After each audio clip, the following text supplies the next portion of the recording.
In this city alone, there are more than 141,000 cases of COVID-19, and we have suffered over 14,000 deaths.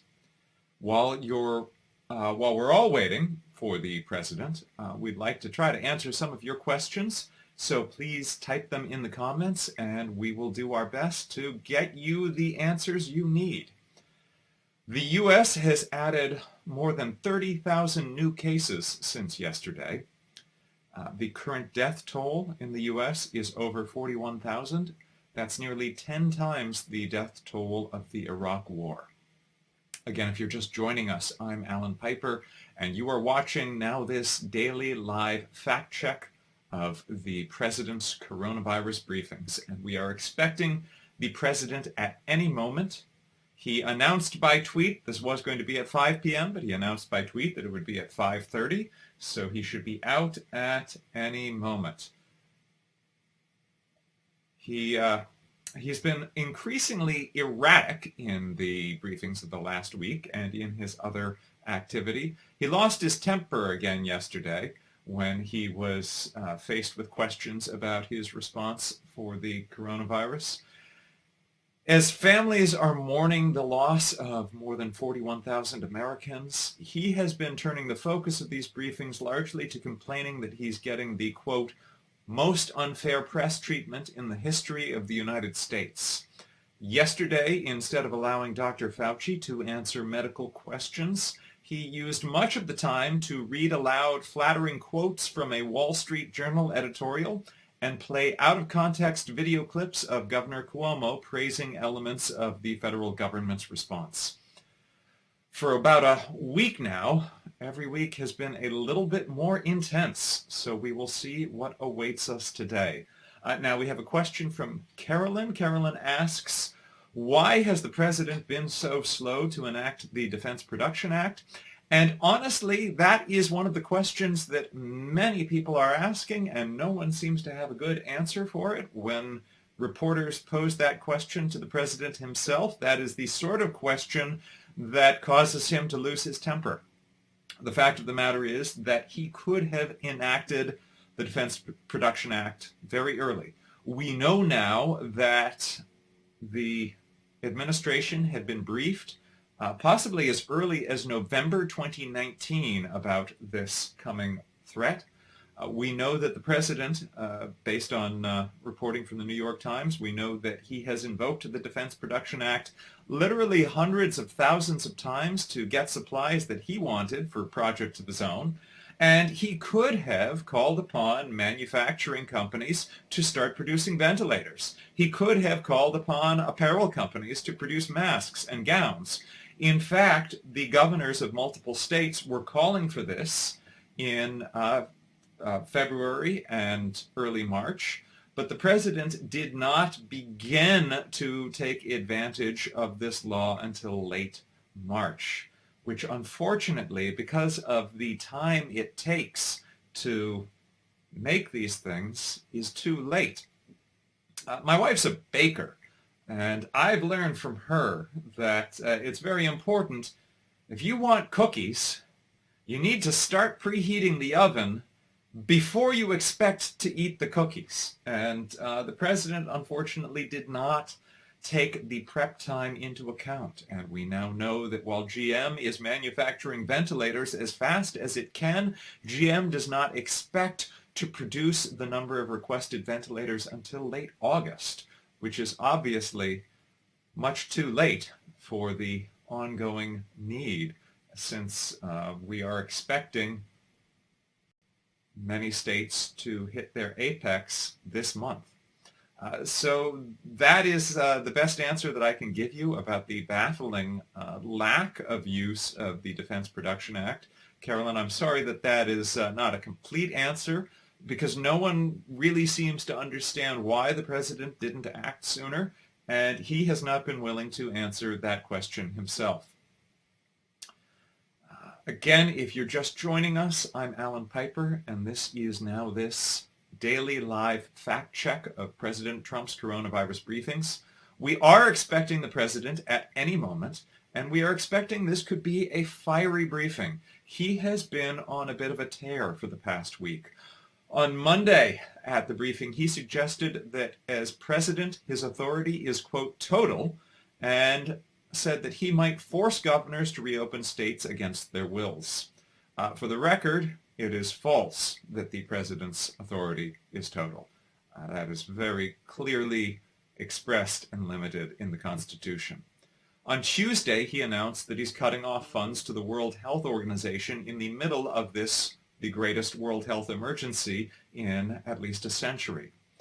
On Wednesday, he threatened to adjourn Congress and govern the nation on his own. On Thursday, he rolled out his plans to reopen states, even though governors and health experts say we're not doing enough testing to do this safely.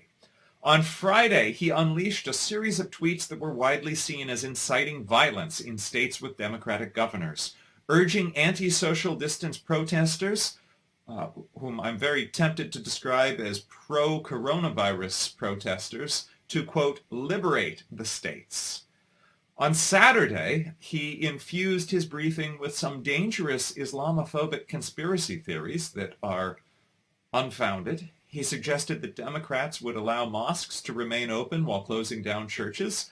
This is false and baseless. He suggested that Christians are unfairly discriminated against in America and lack the rights that Muslims enjoy in America. This, of course, is also false. So we're seeing the first members of the task force coming in. Here is Dr. Birx. Let's hope that she is allowed to speak today.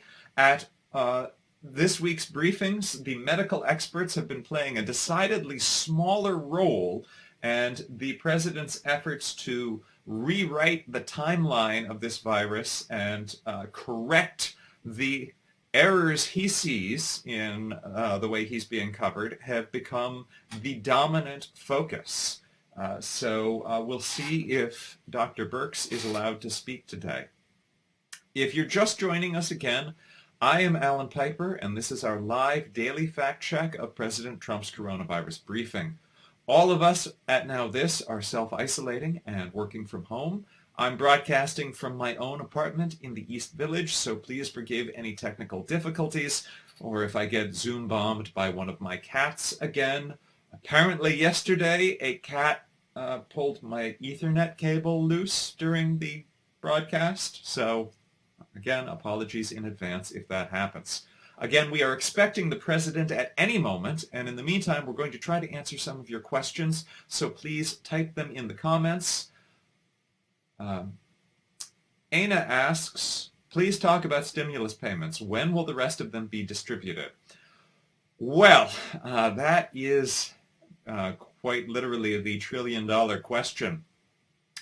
The administration, and I will get back to that question, Aina. Here comes the President of the United States, so we will attempt to fact-check him now in real time.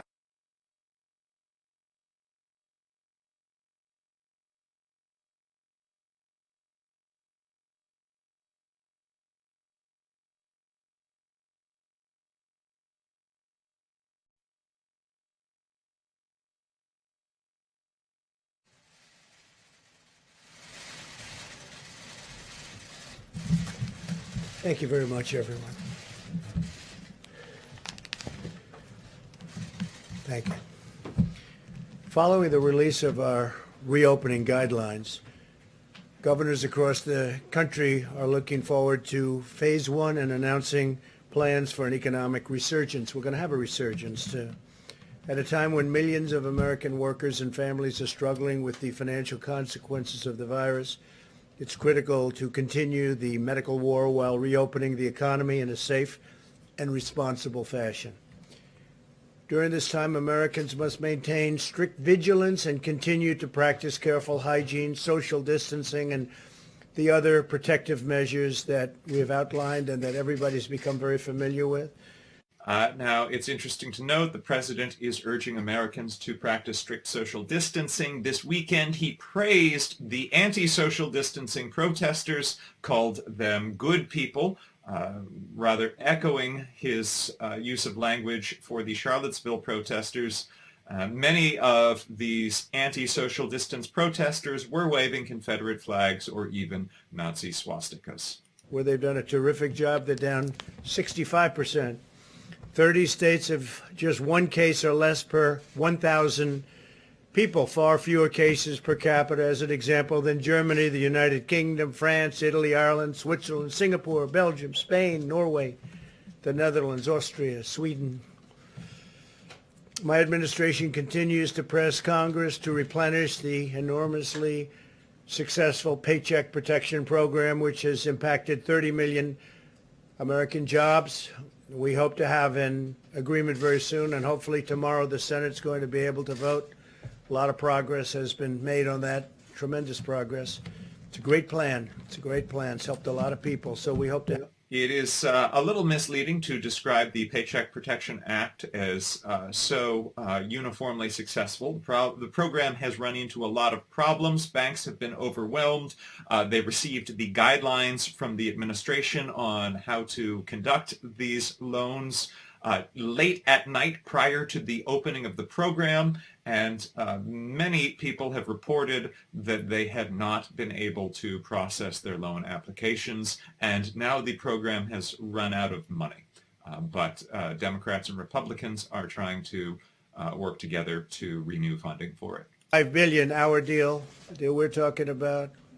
$75 billion for hospitals and other healthcare providers. Many providers and their employees have taken a huge financial hit in recent weeks, and visits, elective procedures, surgeries, et cetera, were canceled. We think that they can all get back online. They'll get it done. The hospitals have really been fantastic. The hospitals, they've stepped up to the plate. They've really done a great job. We appreciate it so much.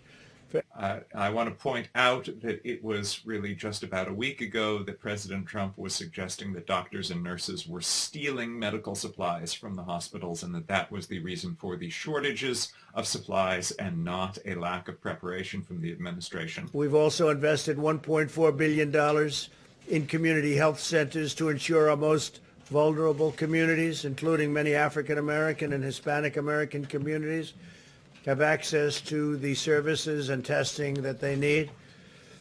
Earlier today, Vice President Pence spoke with governors from all 50 states about our unified effort to defeat the virus. He had a great call. It was a great call, very positive in, I'd say, every way. Prior to the call, we provided each governor with a list of the names, addresses, and phone numbers of the labs where they can find additional testing capacity within their states. Many, many labs. We're providing you with the list. We'll show it to you now. If you need it, we'll give you the details. But hundreds and hundreds of labs are ready, willing, and able. Some of the governors, like as an example, the governor from Maryland didn't really understand the list. He didn't understand too much about what was going on. So now I think he'll be able to do that. It's pretty simple. So the president is now lashing out at the Republican governor of Maryland.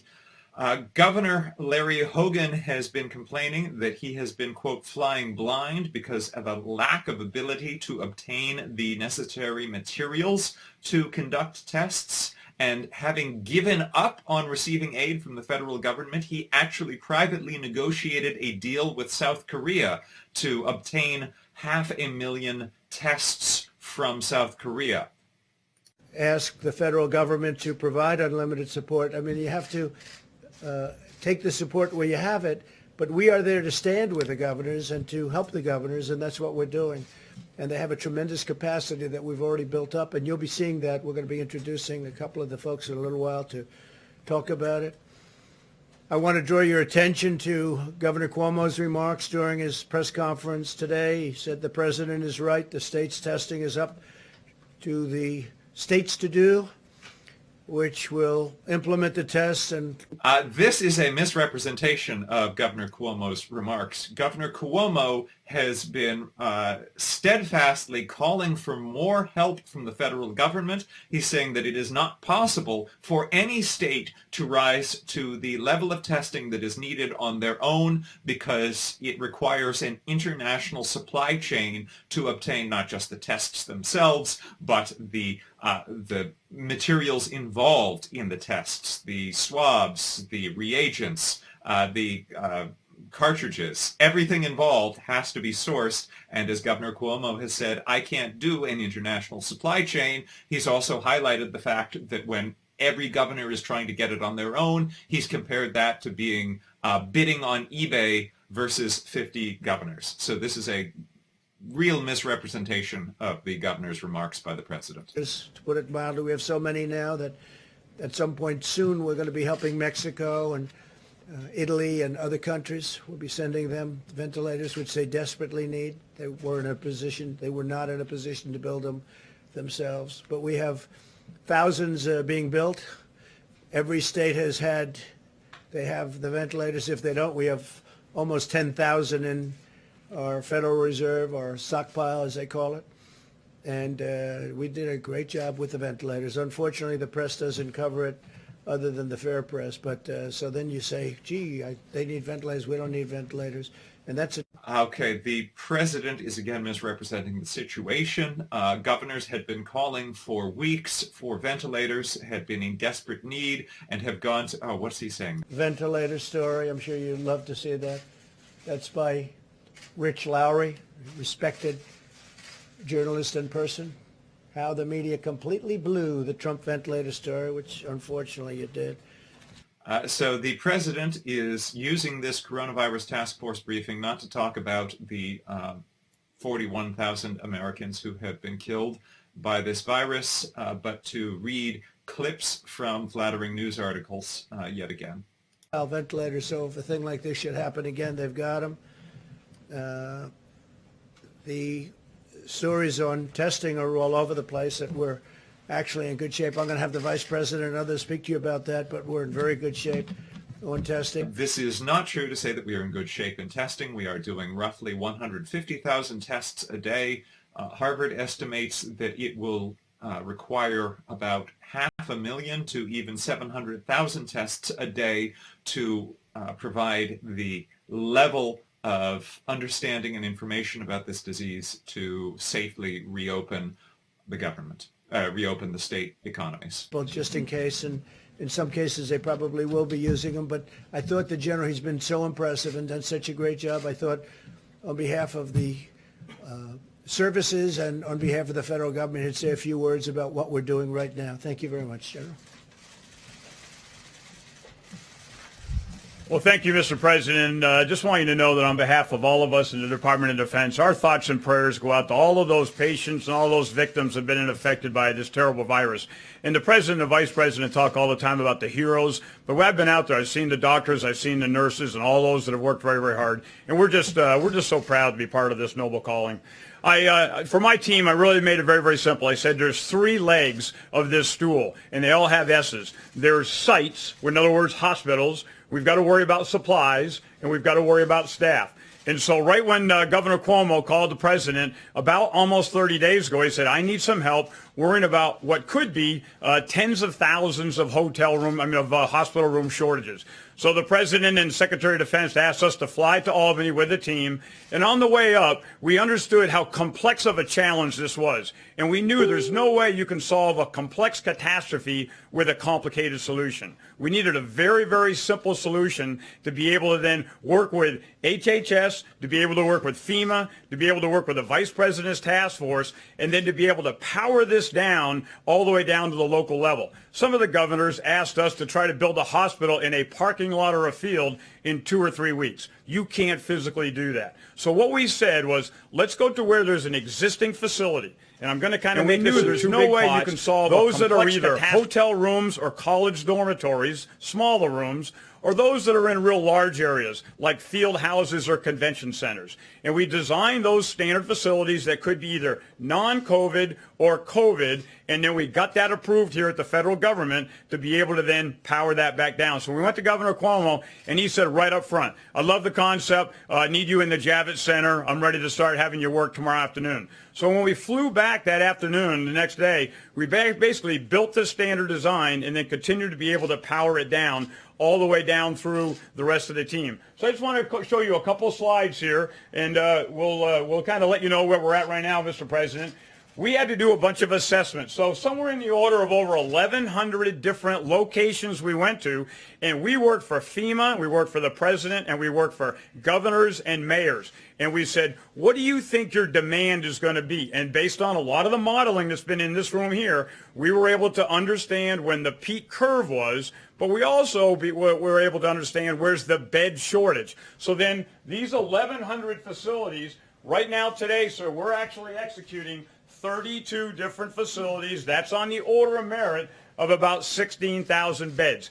8 of those are all done. We've still got a lot more to complete. And in the next week and a half, we're going to complete about 15 more facilities.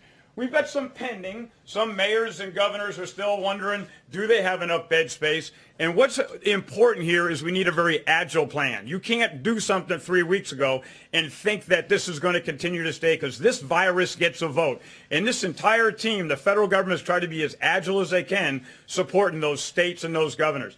The beauty of the plan, though, is it doesn't have to be built by the United States Army Corps of Engineers.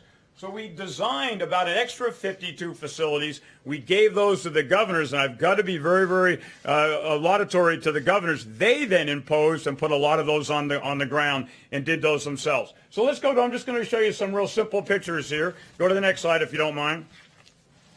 So this is an example of the Javits Center, and you've heard the president talk about it quite a few times. This one, about 2,100 bed spaces. What you get is about a 11 or 12-foot square cubicle. There is lights in there. There's a nurse call, so if you need to be able to call the nurse station. There are nurse stations throughout. There's pharmacies throughout. This one started as non-COVID, but then we came back in and put in central oxygen. So everybody has oxygen right behind their bed to be able to take care of those patients. And again, built this one, about 1,000 patients treated. Let's go to the next one. I was up in Detroit with Governor Whitmer, and she walked us through and told us her intent. Here's where she needed to do this in the TCF Center. You'll see all the cubicles that are laid out. This is right in the middle of a convention floor where there might be like a boat show or a car show, and then went in and built 970 different capabilities there. And again, a lot of great work by my guys in the Corps of Engineers and the rest of the mayors and the city's team all pulling together. Let's go to the next one. This is called the McCormick Place. Governor Pritzker sat us down. He said, here's kind of our intent of what you want to do. Mayor Lightfoot walked us through, and we went into another large convention center. This is actually 3,000 bed spaces, a very, very large build, and got this one done in a relatively short time. And then here's another one that kind of helps you understand the dynamic here. Go to the next one, please. This is in Miami Beach, and I flew in to see Governor DeSantis. And my guys had kind of scoped out about 450 beds, and he said, Todd, how long is it going to take to build this? And we kind of said probably till the 27th of April. And he went to his health people, and he said, how long do you need? And they said, the day we need this is the 21st of April. And I told my guys, you don't have till the 27th. Figure out how to get it done by the 20th. This is where you don't get to build to be able to have the perfect solution. You got to be able to get the mission essential done. Lives are on the line here, and we've got to be able to get everything done to be able to save those lives. And let's go to the last one here. This is one we're doing right now, Colorado. This is in Denver, another gigantic convention center. You'll see all the different cubicles. Here to be able to just bring in that oxygen, 6-inch copper pipe that comes in, and it's all piped throughout the entire convention center, 6 miles of pipe that's able to go in to be able to make that happen. And in closing, I just want to be able to say that we are very, very focused in the Corps of Engineers getting this done. But this is all about the team, the federal team, the state team, the local team, the vice president's task force, and a lot of the people sitting here have informed us of how fast we need to go. And it goes back to, again, all the governors and the mayors that make this happen. But I want to reiterate, 3 times, and Secretary Esper has been on the phone at least one of those times and said, what else do we need to do to set you up for success? Is there any other knobs we can turn to be able to help you go? And you think about that equation of those 3 S's, I think that with the federal government and the mayors and the cities here, we've effectively taken that first S out of the equation. And so I can't tell you, of all the things I've done in my career, this is a noble calling to be able to step up and save American lives. So with that, sir, I thank you very much. Fantastic, Jeff. Thank you very much. Anybody have a question for the general while he's here? Anybody? Because I think it's very self-explanatory. He's done an incredible job. Jeff, do you have a question? Are there more projects, sir, beyond the ones that you've just identified that you'll be working on? So about a week ago, we thought we were about capped at 26. What we're seeing is, and I said, the virus gets a vote. we're seeing some of these curves are stretching out where we might have thought we only had 5 or 6 days. We actually have a couple weeks now. Other ones we're seeing exactly the opposite. So where we didn't think there was some, and I'm not going to go into locations here, but we are definitely get requests in. We've got 6 more requests in just in the last 4 or 5 days. They're a little bit smaller facilities in more remote areas, but our job, we still, if we have enough time to go build, we want to get in there, do the assessment. We work for the mayor and the city and the governor here, and we can still get them done if the mayors and those elected officials make a fast enough decision. You might say while you're here, we're building, the general's in charge of the wall on the southern border, and we want to build 450 miles of wall, and it's very much under construction. You might give them a little bit of an update, how we're doing with the wall. So, sir, I think the most important thing, and you stressed this, and Secretary Esper stressed this, there's really several different priorities here. Our number one priority in Department of Defense and the Corps of Engineers is to protect the team, protect the force. No matter what we do, we've got to continue to take care of our civilians and our service members out there. And so every single thing we're doing, whether we're building for the VA or we're building for civil works projects or for the Department of Defense or building on the southwest border, we are going out of our way. I talked to my commanders this morning. We've got over 4,000 contractors that are on the ground out there, and we've had no positives as of this morning, knock on wood. Same thing with my 400 employees. We're testing them, not necessarily with a more stringent test, but with temperatures to be able to make sure that everybody's safe and everybody goes out of their way to do things the right way.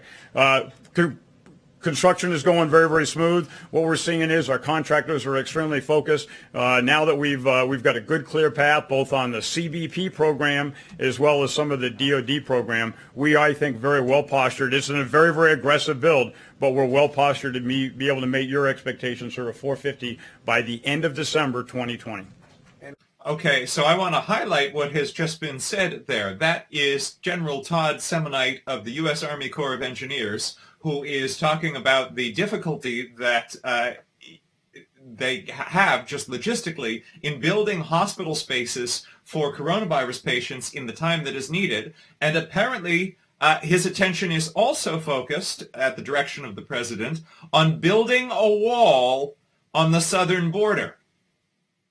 I want to highlight that has no ability to protect us from the coronavirus. The U.S. has roughly 100 times the number of cases of coronavirus as Mexico has. So Mexico does not pose a threat to the U.S.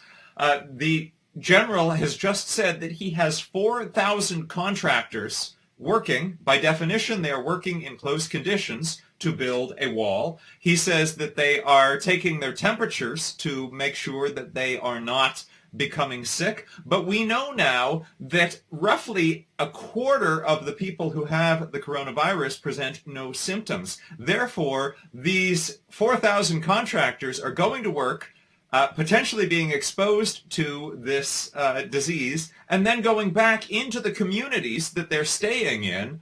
It is really shocking that this effort to build this wall that virtually no security expert has agreed is needed is taking place at this time of crisis. Had a meeting with my commanders this morning, and as soon as we think it's safe, turn them back on. I mean, parking out there at a rec area where you're 500 feet away from everybody in a camper is probably low threat. I will continue to take guidance from the administration, but where we get green lights to continue to put our rec areas full up and let everybody go back out there and do things the safe way. I mean, we work for the administration, so I want to do it safe, but I don't want to be the last guy that turns things on. Not at all. Yes, ma'am. Thanks for walking through some of the efforts.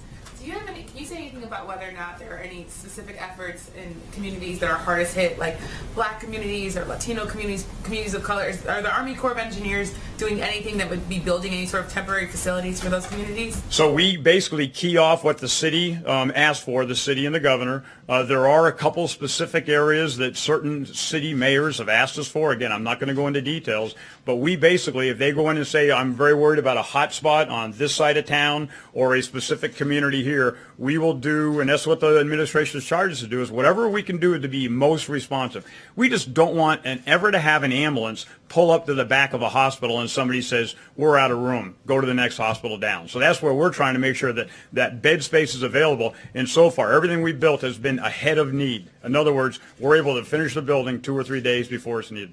Thank you, ma'am. Okay. So you don't really have a choice. You can stay and watch these wonderful people ask us really nice questions, or you can go back to building beds. Sir, I got a lot of building to do. I'm going to let you, if you I don't had a mind. feeling you were going to say Thanks, that. sir. Very impressive. So the president has called attention to the fact that the time is valuable for the people working on this. I'd like to highlight that Dr. Birx is seated on the side, and who knows how long she will be required to sit here while this briefing takes place and while the president likely reads more quotes from articles that he finds flattering. Like that. And that's on top of thousands and thousands of hospitals. And, he built, just in New York alone, 4 hospitals and 2,900 beds, and got them done so quickly nobody saw anything like it. Fortunately, we haven't had to use too many of them, and that's okay. That's probably better news than having to use them all, right? Because a lot of good things are happening in New York and elsewhere. Well, the president is overstating the case a little bit. As the general just highlighted, there are 1,000 people using those beds in the Javits Center. And here in New York, just in New York City alone, we have lost over 14,000 people. So it is not a rosy scenario here by any means. At a number nobody thought possible. And we'll be doubling our number of daily tests if the governors bring their states fully online through the capability that they have. We have tremendous capability out there already existing, and we explained that to the governor today. Mike and all of the people explained it very strongly to the governors. They really get it now, I think. The president seems to keep suggesting that the lack of testing up to this point has been a failure of the governors, and that is a misrepresentation of the case, because the governors cannot conduct a nationwide coordinated system of testing. That is very literally the sort of thing that a federal government exists for. Told where to go, and also these locations where they're going, and some of them are federal. Some of the governors didn't realize they were allowed to use federal locations. They are. And we have a booklet of the federal locations. We can hold it up. I think you'll show that. Maybe we'll hold it up now. Yeah, okay, fine. But you see the number things. Thanks. These are all locations where they can go, which is really pretty amazing. This is just one page out of many. Over 5,000. Look at this. These are all locations. 5,000 labs. That's a lot of locations. Well, that may be a number of locations. It does not change the fact that the U.S. is not performing the number of tests that are understood by public health experts to be needed to safely reopen the country. Even Dr. Fauci has said, he told the Associated Press this week, that the U.S. does not yet have the critical testing and tracing procedures needed to begin reopening the nation's economy. Supplies, Admiral Polachek and his team at FIFA are really, what a job they've done. And Pete, what a job he's done. They're calling on Easter Sunday to make sure everyone's okay. But they're using detailed data about supply chains to track the deployment of 1 billion pieces of protective equipment through private distributors every 2 weeks. So what we're doing is we're delivering a number that nobody anywhere in the world is delivering.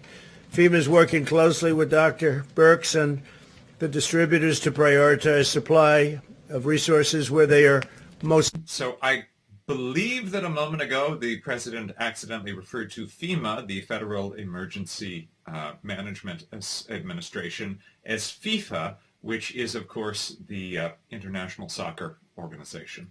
This pandemic has reaffirmed the importance of keeping vital supply chains at home. We cannot outsource our independence. We cannot be reliant on foreign nations. I've been saying this for a long time. If we've learned one thing, it's let's do it here, let's build it here, let's make it here. We've got the greatest country in the world. We've got to start bringing our supply chains back. Somebody years ago got this crazy idea, let's build all over the place and let's have parts, let's have a screw for a car delivered and made in a country that's far away. And let's have a fender made someplace else, and let's do this, and let's do that, and let's put it all together. And I like making it right here in the USA. And I think we've learned a lot about that, and especially maybe when it comes to pharmaceutical products. President Trump has been consistent in saying that he wants American goods produced in America. He has not enacted that philosophy in his own business. The majority of the products that he produces have been produced overseas, including campaign hats that were sold by the campaign saying, "Make America Great Again," that were made in China. The president, as a businessman, has a long history of outsourcing. Friendly with just about all of them, if you can believe it. But I've gotten friendly with a lot of them. I've gained a lot of respect for a lot of the governors, both Republican and Democrat, during this process. The president is saying he's very friendly with a lot of the governors. He has very directly threatened governors this week. He has said that the governor of Virginia, he's called upon gun enthusiasts to put the governor of Virginia, quote, under siege. He has referred to Governor Gretchen Whitmer of Michigan as Governor Gretchen Half-Whitmer. And he has urged his supporters in multiple states to rebel against the social distancing guidance of those governors. Have you seen anything like it? The fake news just refuses to cover it correctly, but that's okay. The people are understanding, and that's what matters to me.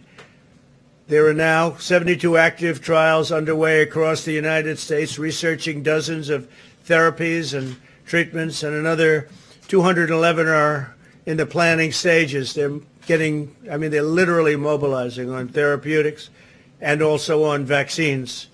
A tremendous progress is being made on vaccines, and I must say on therapeutics. I mean, frankly, the president has repeatedly given the impression that a vaccine is close. The nearest estimates put it over a year away. Working, but we have some incredible things that look like they could be an answer, but we'll know soon. Being tested, working out right now. This includes their therapies designed to attack the virus, as well as others that would hinder its replication, reduce the rate of infection, control the immune response, or transfer life-saving antibodies from the blood of recovered patients. And one of the incredible things that we've seen, and Mike and I were talking about it before, is the fact oftentimes somebody gets very ill from the plague, okay, from this horrible scourge, and they get better and they recover. And the first thing they say is, "I want to give my blood." That's happened. The doctors have told me it's happened so much. I want to give my blood. I want to give my blood.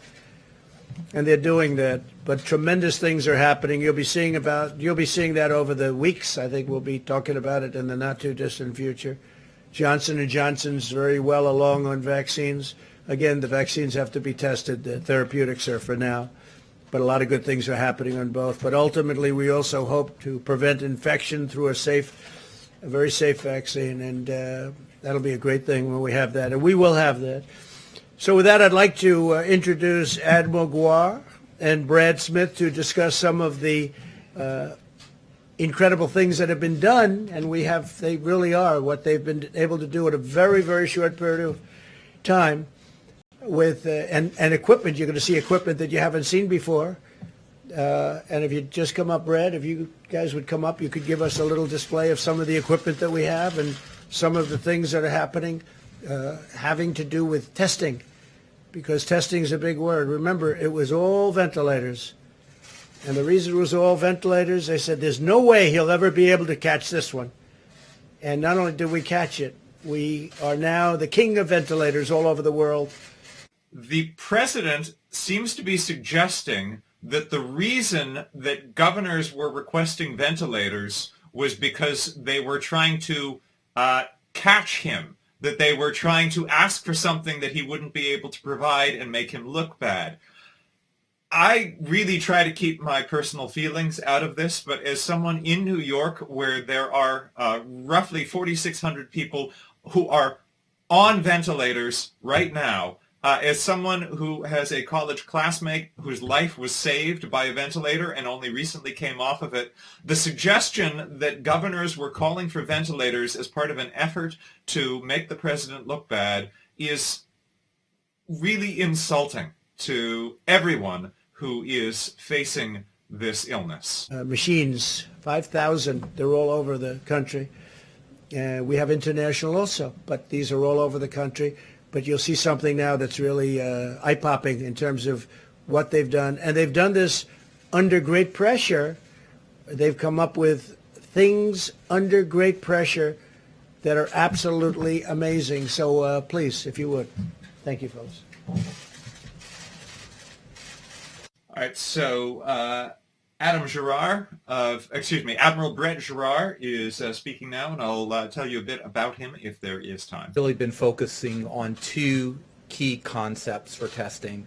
Number one, to assure and expand supplies in the U.S. market. This is really critical because we were talking about really a cottage industry with very minimal suppliers that we were asking to supply over a 2-week period of time the normal production that would be for at least a year. And as simple as a swab is not a swab is not a swab. And we need to be very careful that when we put something in a person and tell them a test result that it's really correct. Now, I want to point out that President Trump said this week that a swab is a simple thing and that you can get them anywhere, and suggested that Q-tips could be used for this purpose, which is not true. Process of requesting and sending things out and also supporting outbreaks. So starting in my office many weeks ago, we assembled a multidisciplinary team of really incredible people. The medical side of the equation, which I represent, the laboratory side of the equation, high-tech side of the equation, logistics and operation. And Brad Smith is his day job as director of the Center for Medicare and Medicaid Services, an incredibly important component of our country's CMS system, building the future healthcare system, but has done a really incredible job operationally and logistically in bringing everyone together. We have focused on every piece of the supply chain that relates to testing, down to the most minute detail, and he's going to talk to you about some of that. But that started in the second week of March with starting an airlift, because the only supplier, the main supplier of swabs at that time, was a place in Italy that was completely shut off because of the outbreak in Italy. So Admiral Club. So he's talking about efforts that started in March. I want to highlight that South Korea, that had its first case of the coronavirus the same day as the U.S., began its work in January. Germany began its work for creating a testing system in January before there was a single case. What is the overall testing strategy? And Dr. Birx has had just an elegant strategy in the past, but even more important in the future, when we make sure we take care of indigent populations and those most vulnerable. So the clinical, the contact tracing, and the monitoring of those who are at most risk. We've also married it to the strategy, and you've heard more than you wanted to know about it, that a small machine that's point of care is good for certain things, but it's not going to test 5,000 people over a short period of time. So the small machines, the medium machines, and the large machines, and how to contextualize them. And the third thing, before I give it to Brad, which is very important, and it's really critical, is coordinating the research, the epidemiology, and the FDA regulatory process. And why is that so important? When we started 5 weeks ago, if we wanted to test this many people with the technology we had, we would have used about 80% of the strategic national stockpile in PPE just to do testing. We needed an innovation. That innovation was to be able to test out of the anterior nose with a completely different kind of swab. It sounds very mundane, but if you don't do that, you can't get the testing to scale. That allowed us to really go to widespread testing. Last week, moving to polyester swabs, which is going to open up millions of new swabs onto the market. But that's a regulatory science and innovation step that had to co-occur with this. And with that, I'm going to let Brad talk about some of the details that he has really shepherded over the past weeks in ways that have truly been amazing and incredibly impressive to me. I just want to highlight, he used the phrase, "We started this 5 weeks ago." The first case of the coronavirus was diagnosed in the U.S. 13 weeks ago, and the president was aware, at least the National Security Council was aware, we now know, as early as November 2019, of the immediate risk. Very, very large number of those across the United States. It's about making sure that we're taking advantage of them. The second part of the testing is making sure that we have the collection supplies to actually be able to collect the specimen, and I'll talk a little bit more about that.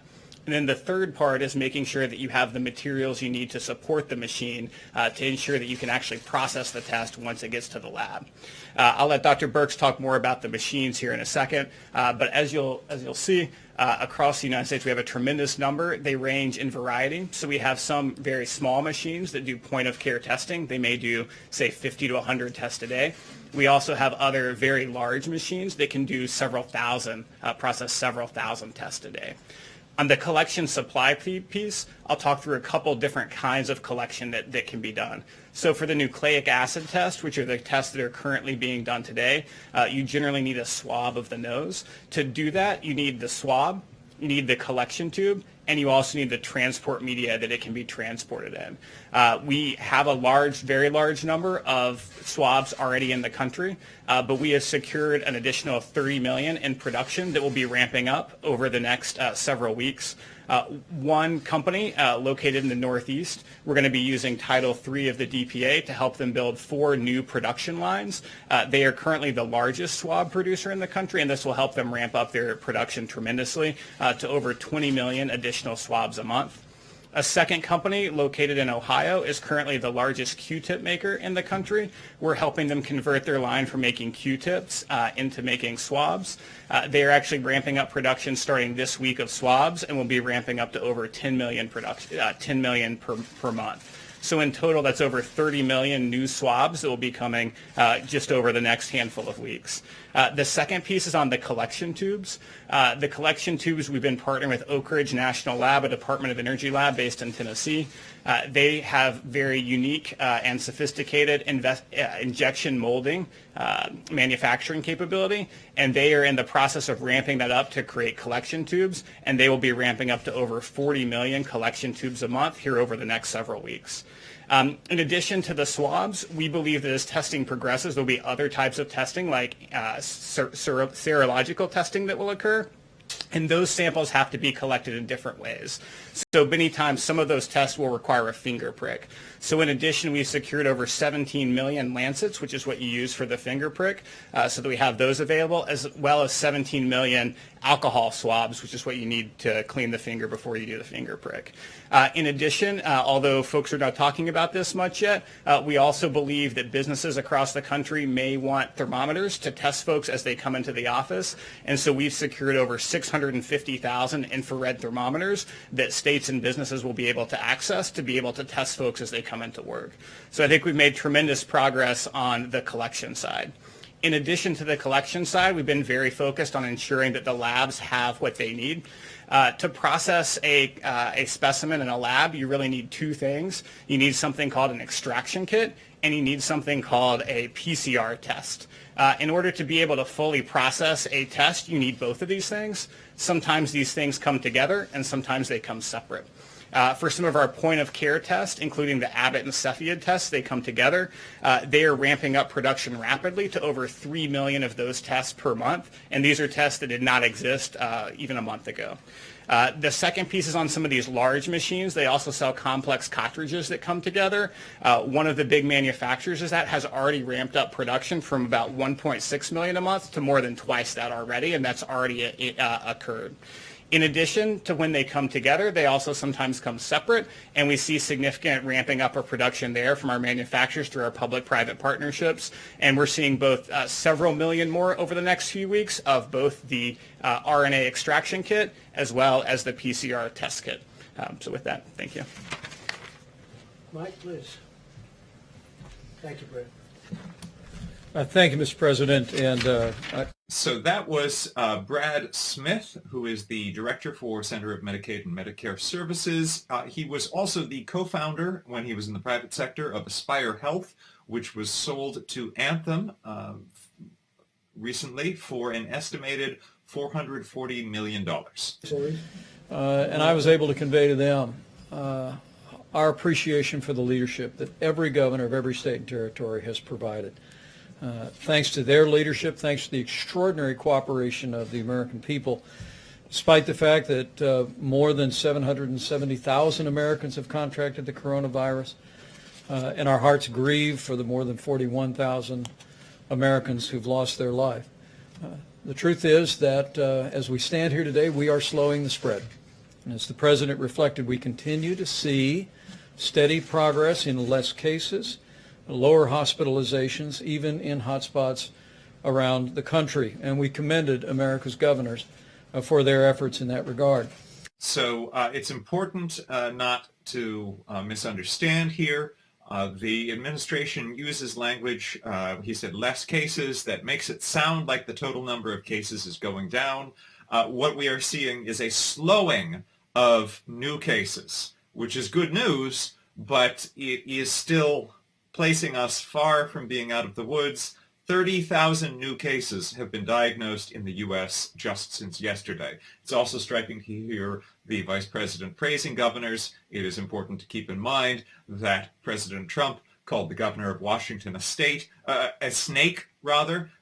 the governor of Michigan a half-wit, and said that gun enthusiasts should put the governor of Virginia under siege. Governors from New Jersey, Connecticut, Florida, Louisiana, Texas, and Michigan about their ongoing efforts at social distancing and addressed questions that they had about needs that have been spoken of already in this presentation today. In addition, as we promised last week when we spoke to governors on Thursday about the guidelines to open up America, our team presented every governor in the country, states and territories, with a memorandum detailing laboratory capacity in all locations of laboratory equipment for diagnostic tests that can perform the coronavirus test. We also provided, as Dr. Birx will elaborate in just a few moments, literally a map about where these testing devices are located. And I must tell you, Mr. President, I was very impressed at the way governors, as we speak, are scaling testing in their own states using these resources. Our hope is that by providing this information and by our team that we've enlisted out of Walter Reed, that's contacting every one of the laboratories in the country to find out what their needs are and to encourage them to activate those testing machines to do coronavirus testing, that will continue to be able to support a state-managed effort to increase testing even more. But a few highlights. Governor Doug Ducey announced antibody testing for 250,000 health professionals this week and first responders, a partnership between the state and the University of Arizona. We spoke today about Governor Gavin Newsom's announcement that he set up a task force for testing, 5 to 7 high-capacity testing hubs in partnership with UC San Diego and UC Davis to increase testing in high-capacity labs around the state of California. We heard from Governor Ron DeSantis, Mr. President, about the efforts of the state of Florida. I believe he said that at this time Florida had conducted 275,000 coronavirus tests, and they're in the process of a major expansion of statewide testing with the goal of opening up additional sites and using the Florida National Guard to test residents at nursing homes and long-term care facilities in Florida.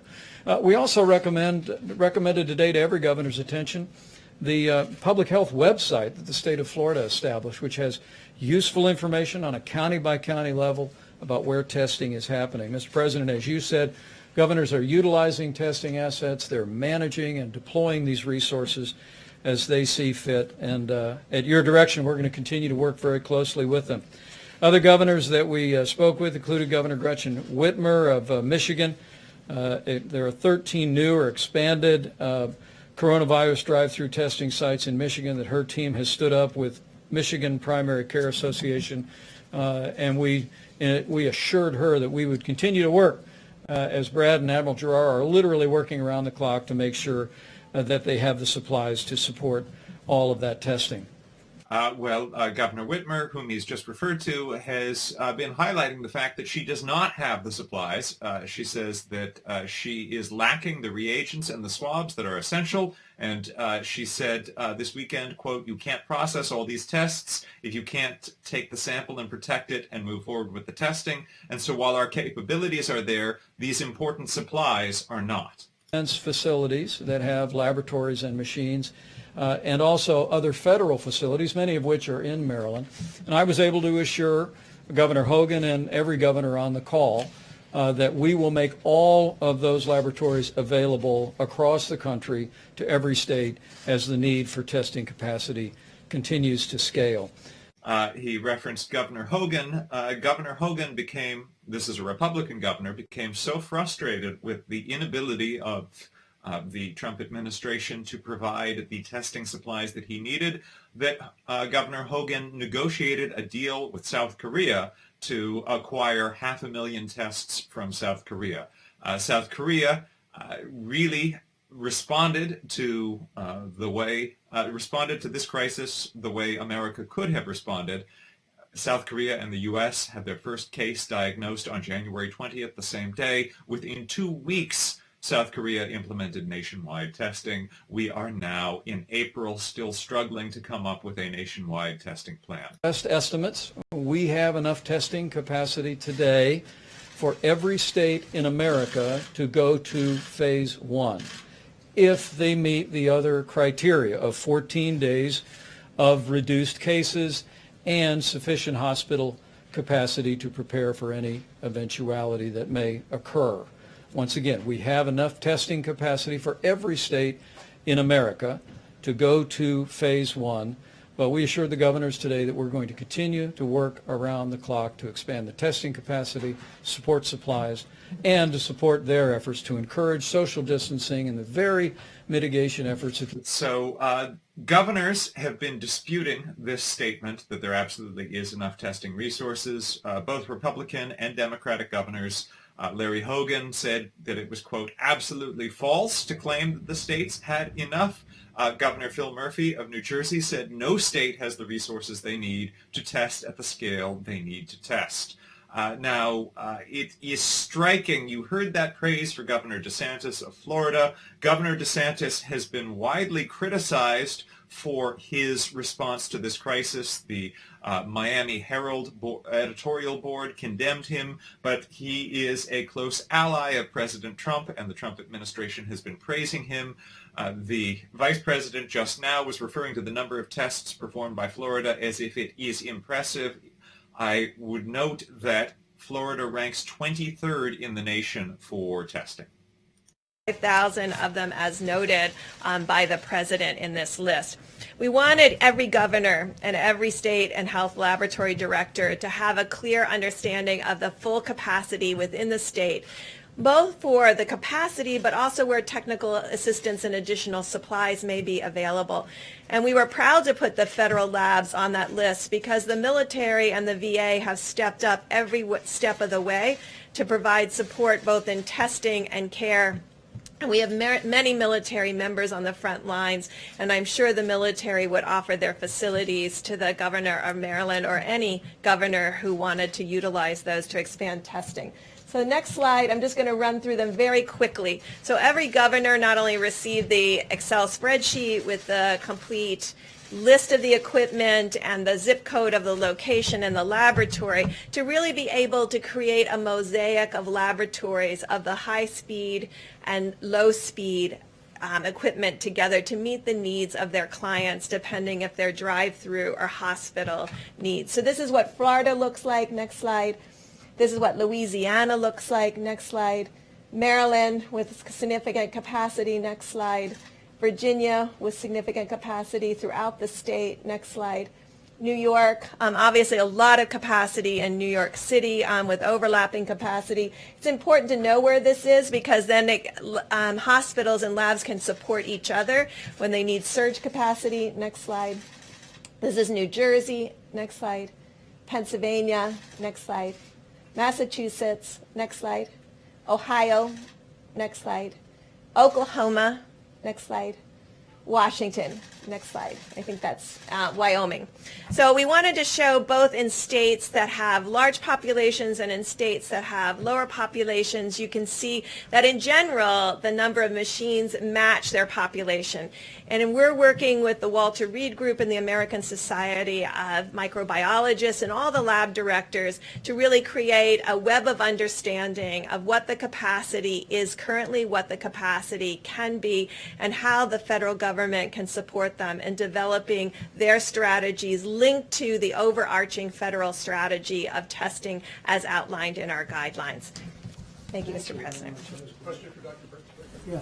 Dr. Burks, University of Southern California and the LA County Public Health put out a report today that suggests that the penetrance of the virus is as much as almost 40 times what it was believed to be, that as many as 442,000 people in LA County may have been infected, which suggests two things. It suggests that you have a lot more people out there who could be spreading the virus, but it also suggests that the case fatality rate is more in line with the 2017-2018 flu than what we've seen in some other areas of the world. But I'm wondering if you've seen that and what your thoughts were.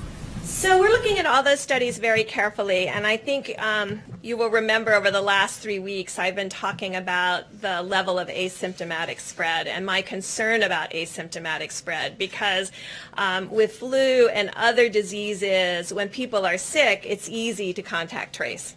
When people are not sick and shedding virus, you have to have a very different approach, a very different sentinel surveillance approach, a sentinel monitoring approach, which we outlined in the guidelines. And it's why the guidelines took that very seriously. We knew that was unique for respiratory diseases, but it was because... I don't really want to interrupt Dr. Birx for long, but I just want to point out how close the President of the United States, who just touched his nose, is standing to the Admiral. Disease and your asymptomatic disease may decrease with your older age groups, and that your symptomatic disease might increase with age groups. This is still our working hypothesis. We have no data right now still to support that, but it's these kinds of studies that help that. We know that New York and Detroit and other cities are very interested, which we want to also support them in, testing for frontline responders, first responders, and healthcare workers, because we think their exposure may have been the greatest. What we don't want to do, and I'm just going to do another 30 seconds on testing. These tests are not 100% sensitive or specific. And I'm going to go over this over and over again. So if you have 1% of your population infected, and you have a test that's only 99% specific, that means that when you find a positive, 50% of the time it will be a real positive, and 50% of the time it won't be. And that's why we're really asking people to start testing in among the first responders and the healthcare workers that may have had the greatest exposure, because that's where the test will be most reliable. And then when we have the luxury, we can go out to broader and broader communities. But this has been the fundamental question to begin with and has been persistent. And we will emphasize to the American people again, this is a highly contagious virus. And we don't know by looking at someone whether they have pre-existing conditions or not. And so all of us, as far as protecting others, must continue to do all of the recommendations to ensure that when we are in an asymptomatic state, we're not passing the virus to others. Question for you as well.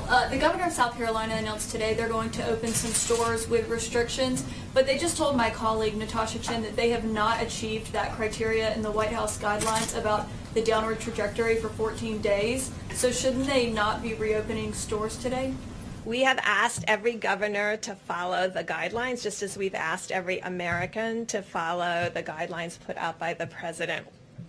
But each of the governors can decide for themselves whether they've reached specific guidelines in specific areas. I had a question, I think, on Saturday about Jacksonville and their beaches. So I did spend about 5 hours going to every state website, and I will tell you that the Florida Department of Health website is extraordinary, and this is what every Department of Health should have, because when you go to that website, you can see that most of the cases are in southern Florida, in the Miami, Fort Lauderdale, Broward County area. And if you look in Jacksonville, they had less than 20 cases per day and less than 800 in 4 weeks. And so these are the kinds, when you inform the public and give them the information that they need, then they can make decisions along with the local government and governors. So I'm not going to say specifically with South Carolina, because I don't know their specific website right now, and I don't talk about data unless I've seen it myself. But I know from Jacksonville that they had less than 20 cases a day. And so this is how we need to start informing the community.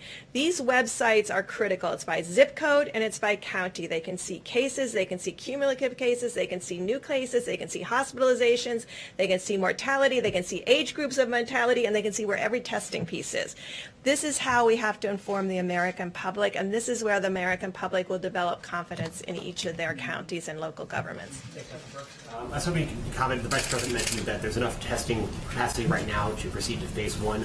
But what about phase 2 or phase 3? Are there enough machines, or enough cartridges, are there enough reagents right now for the sort of reopening that the administration is envisioning taking place over the next month or two? So you can see the current machine outline, and you can see that both of these gentlemen have prepared to have everything ready for phase 2 and preparing it now for what we will need in the future. And I think that's what you saw with the ventilators. That's what you're seeing with PPE. It's not just for today, it's for tomorrow. And it's our federal planning is not just for this instant. It's making sure that we meet the needs of this instance, but we're planning for 30 and 60 and 90 days ahead.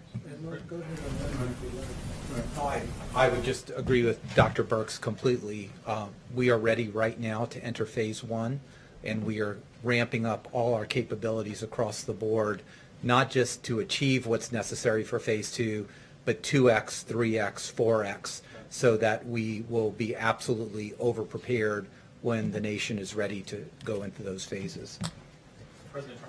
And by the way, not everybody... The Harvard School of Public Health does not agree that the nation has met the criteria to enter any stage of opening up. Their estimate is that there would need to be between 500,000 to 700,000 tests a day. To date, about 1% of Americans have been tested. Only 150,000 tests per day are taking place. Does that make you want to see Saudi Arabia and Russia and OPEC Plus do more to reduce supply? Much of it has to do with short sellers. Much of it has to do, if you look a month into the future, I think it's at $25 or $28 a barrel. So a lot of people got caught. They got caught, and there are a lot of people that are not too happy because they got caught. So if you take a look at it, you'll see it's more of a financial thing than an oil situation. But because you take, I believe, in a month or so, in other words, go a little bit out, it's at $25 and $28 a barrel. So it's largely a financial squeeze, and they did get squeezed.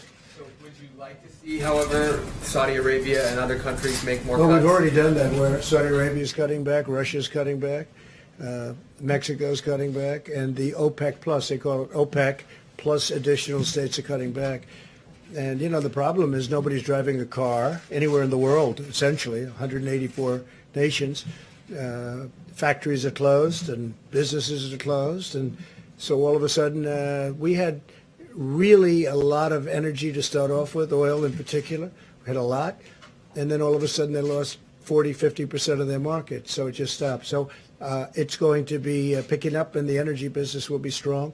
But so the president just days ago was crediting himself with saving the oil industry, saying that he negotiated, quote, maybe the biggest oil deal ever made. Today, U.S. oil prices utterly collapsed to their lowest level in history, at one point falling well below $0 to negative $25 per barrel. I guess if you had room for barrels, you could get paid $25 just to take them. This morning from a fella in the Northwest who owns a supply business, and he has a felony on his record, nonviolent felony, in the past 5 years, which under SBA guidelines makes him ineligible for one of these PPP loans. So he has now had to let go 50 employees, many of whom are criminals trying to get back into society. I don't believe there's anything in the CARES Act that would restrict. If you give me the name of the company and his name, I'll have that checked out, John. I'll do that. It's a friend of yours? No, not a friend of mine. No, it's just somebody who contacted me out of the blue. He called you to say he's a criminal, and why did he get a loan? Or what's... He says he wanted to apply for an SBA loan and couldn't, and wondered how that squared with if you give me the name, I'll look into it. I'd like to look into that, okay? Caitlin, go ahead. If these companies that open and they have employees come back to work and they get sick, will these companies be liable? Which companies are you talking about? Under Any what? companies that open. manufacturing, any kind of company that opens So employees go back to work, have, they get sick, will I'll the give you an company answer to that. I'll give you a legal answer to that when we look it up. But we are trying to take liability away from these companies. We just don't want that because we want the companies to open and to open strong. But I'll get you a legal opinion on that. I'll get you, well, that's what I'm saying. I'll get you a legal opinion on You that. guys haven't discussed that yet? Nobody's discussed it, no, but we will now. Have any business executives have voiced concern to you about being liable Not one, potentially? not one. They didn't say Not that on at the this call point, last week? but we're going to look because they have talked about general liability. So I'll get you a specific answer from the lawyers, okay? Go ahead, please. Thanks. Mr. President, I wanted to follow on oil. When you were talking earlier, you were talking about the PPP deal and then mentioned the SPR. In the first stimulus package, even though you had announced Well, that but you know the price of oil right now, don't you? I do. Do you know the price I do. of oil? I actually do. It's negative I actually do. $37. Of course, Yeah. nobody's ever heard of negative oil before, but it's for a short term. In your opening remarks, you were talking about the PPP deal, and then you mentioned the 75 million barrels of oil that you previously had said you wanted to purchase. Yes. You weren't able to get funding for that in the first deal. So I'm wondering, are you... Well, at the price you're talking about, you don't need funding. They pay you, see? You know? If you can go get it Right in now, the next if you can 24 get it, hours, that's true. If you can get it. So my first question is, are you asking for that Well, funding at a as part of minimum, the we'll let PPP people deal? store. So we'll store it. We'll use it as storage, and charge for it. But people need storage desperately, and we have massive storage under the petroleum. So you're not going to make it a requirement of the PPP interim funding deal? It's not a question of requirement. If we could buy it for nothing, we're going to take everything we can get. The only thing I like better than that is where they pay you to take the oil. But that's a short-term squeeze. You understand that. So I don't think you're going to see that. But no, we'd like to have Congress, this is a great time to buy oil. And we'd like to have Congress approve it so that we could, instead of just storing it for usually the big companies, because I think we have 75 million gallons right now capacity. That's a lot. We've been building it up over a period of time, but that's a lot, 75 million barrels. So we're going to either ask for permission to buy it or we'll store it. One way or the other, it will be full. Okay, please. Mr. President. Go ahead. Sorry, you finish up. We'll go right to you. Yeah. Some senators, including Senator Kramer, have called on you to stop Saudi oil shipments that are on the way right now. Is that you can do that under Section 232? Is that something that you would consider? Well, we'll look at it. I heard just as I'm walking into the room, we certainly have plenty of oil. So I'll take a look at that, okay? Yes, please. First on testing, the second. So the president is talking about seeking to purchase oil. This is in essence a bailout of fossil fuel companies. And so I just want to highlight that. A lot. But we use it, and then sometimes all they have to do is see it coming. Do you want to talk about that, Admiral, please? I think this is, I don't think any of us knew very much about the DPA, but there's sort of a force side of the DPA where you force a company to do something, but there's a second side of it which is really a hand up. The company we're talking about has done everything to support this effort and have ramped up production. I'm on the phone with them multiple times a day. So the Admiral is saying none of us knew much about the Defense Production Act. The New York Times has reported that President Trump has invoked it hundreds of thousands of times to get military materials that he wanted, but he has been reluctant to use it to get the medical supplies that states have been begging for. So today we were on site, or there were folks on site with that company finishing out what their capital projections will be in order to be able to ramp up these additional 4 lines that I spoke about. The company will then turn in a white paper to the DOD that will then help move the process forward, but it's actively in process. And I fully understand that the need is enormous, but on March 21st, the administration promised 27 million tests by the end of March. So far, roughly 4 million people have been tested. So where are the other 23 million or so tests? Did they not materialize? Are they in the pipeline? Help us understand that discrepancy. So since I was the one who said that, let me explain where we were. So I was getting my information, it was correct information about the actual tests that are in the marketplace. So if you want to use those metrics, there's been over 40 million, quote, in the marketplace. But we have an end-to-end issue that we needed to deal with, and that's what we've been dealing with. The swabs, the transport media. If we don't have people utilizing the machines the way Dr. Birx is talking about, we have some of our main platforms that are only 10% being utilized. You could have a lot of tests in the market, and those are correct numbers. But if the machines aren't utilizing them and they're not organized at that level, then they're not being utilized to its fullest. So that's and what that, you meant. If the machines were utilized, that would be the you would have a lot of those millions of tests already being done. I think Ambassador Birx has estimated that we have another 1 million tests a week just on one platform that could be done if the machines were utilized more fully. Question for Guerrero. For this? Admiral Guerrero. You say that there, and the Vice President has said this, Mr. Smith said it, that there will be enough tests in place for phase one. There are. The question is, what's the standard of testing that you now have the capability for? Is it test people who are only very ill? Is it test people who have the sniffles? Is it test people who come in just because they want to get a test? I mean, what is the standard here for it is the guidelines, but I tried to be a little specific about this on Friday, and we all tried to. Number one is you need to test everyone who's symptomatic, right? And you need to over-test them because... How symptomatic? We're talking any symptoms that would be consistent with COVID, right? So, and there's a wide range of symptoms. You want to test them. I just, for context, want to say that in one of the largest hospitals in New York, doctors and nurses are no longer allowed to be tested because tests are in such short supply. Every 10 tests, then you know you oversample. Second, and this is a really important part of the strategy, is because so many people are asymptomatic. There's no way that you can test enough people to pull one asymptomatic out of 300 people in the population. So the strategy with Ambassador Birx offered, and I talked to epidemiologists around the country, and they go, wow, I wish I would have thought of that, is to really focus on the vulnerable population where we know that the asymptomatic rate could be much higher than the rest of the population. And we are going to be focused, and this is what my office does during normal times, focusing on the underserved populations, particularly in inner cities and urban areas. They have a higher rate because overcrowding, they can't telework, they're subject to a lot of comorbid conditions.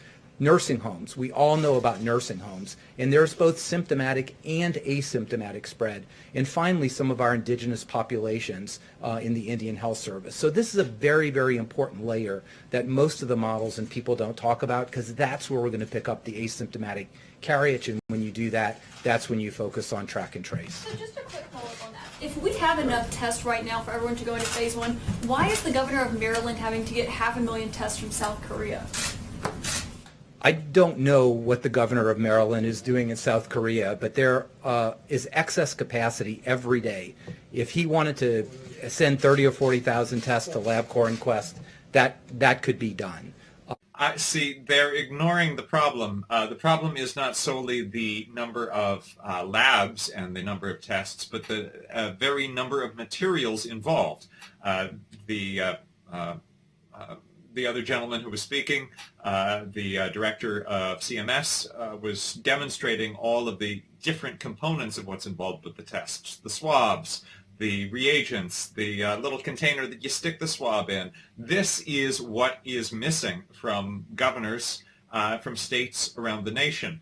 And these governors have said very emphatically, both Democratic and Republican governors, that they do not have what they need to conduct the level of testing that they're being asked to conduct to ensure that their people are safe. Process, and I don't know when the governor placed the order from South Korea. Wouldn't begrudge him or his health officials for ordering tests, but the capacity of all the different laboratories and the number of machines that are across Maryland is part of what we were communicating today, including federal facilities. NIH is in Maryland, there's Department of Defense facilities, and what we assured the governor then, and we assured all the governors, is that we'll open up all of those facilities. But John, back to your point, there was one other element of that, that's the phase one testing, and I can't really describe it as well as the doctors here, but it's the contact tracing piece. We really believe that states that meet the criteria of 14 days of cases going down and proper hospital capacity if they test people that have symptoms and if they deploy. I just want to tell you some of what the governors themselves are saying. Governor Northam of Virginia, a Democrat, said that it is, quote, delusional to say that there is enough testing supplies to reopen the states. Governor Phil Murphy of New Jersey, a Democrat, said no state has the resources they need to test at the scale that they need to test. Governor Pete Ricketts, a Republican of Nebraska, said that it has been a challenge to get the supplies needed to conduct tests. And one of Nebraska's top health officials confirmed that we are trying to compete with other states and we're just not getting the reagents sent to us. Governor Mike DeWine of Ohio, a Republican, also expressed frustration with an inability to get the equipment he needs to conduct these tests. Governor Mark Gordon of Wyoming, a Republican, said that it's a perilous set of circumstances trying to figure out how to make this work, and until we've got the testing up to speed, which has to be part of the federal government stepping in and helping, we're just not going to be there. As we've already said, Larry Hogan, the Republican governor of Maryland, has said that it is absolutely false to suggest that states have enough equipment to conduct their testing. He has said that he has been flying blind, and he, as we've established, called upon his wife, who is a Korean immigrant who speaks fluent Korean, to have his wife personally negotiate in the middle of the night with South Korea to secure the final deal with the two labs to sell Maryland $500,000 tests from South Korea. And again, South Korea put a nationwide testing policy in place within 2 weeks of the first case of coronavirus. We are multiple months in, and we are just beginning to figure out how we're going to do nationwide testing. Act, money that was supposed to be earmarked for small business owners. Do you think that's fair? Well, I know one thing, I didn't get any. That's for sure. I didn't get any. We'll look at individual things, and some people will have to return it if we think it's inappropriate. But should the criteria be changed? President Trump seems to be complaining that he has not gotten any of the bailout money from the bill. It is true. It was written into the bill that none of it could be used personally for him. He previously had not ruled out the possibility that he would take advantage of it himself to help bail out his own businesses. Point. Please, go ahead.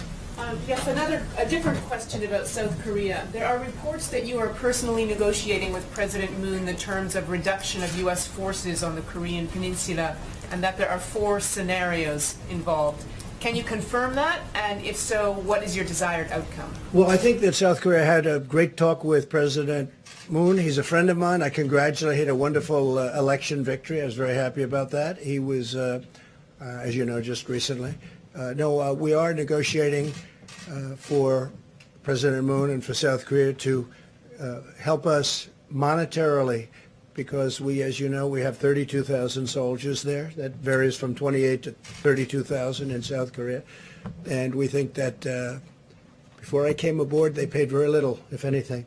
So we're defending a wonderful nation, a nation that we have great relationships, but we're asking them to pay for a big percentage of what we're doing. It's not fair. So it's not a question of reduction. It's a question of will they contribute toward the defense of their own nation. We're defending nations that are very wealthy. South Korea is a very wealthy nation. They make our television sets. They make ships. They make everything. And I give them great credit. We've been defending them for many, many decades, as you know, over 8 decades. And I've gone to them in the past. Last year I went to them, and now they're paying $1 billion a year. And I went to them again. I said, look, I'll be back because that's just a fraction. And again, the relationship is great, but it's just not a fair relationship.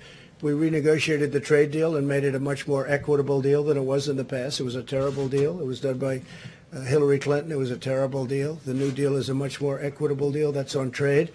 But on the military, I mean, we're paying for the military to defend another nation that's 8,500 miles away.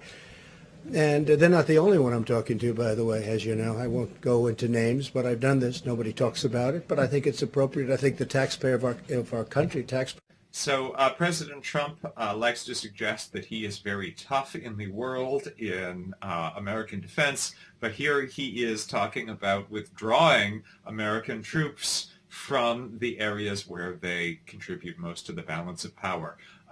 President Trump is basically talking about yielding the international stage to other nations.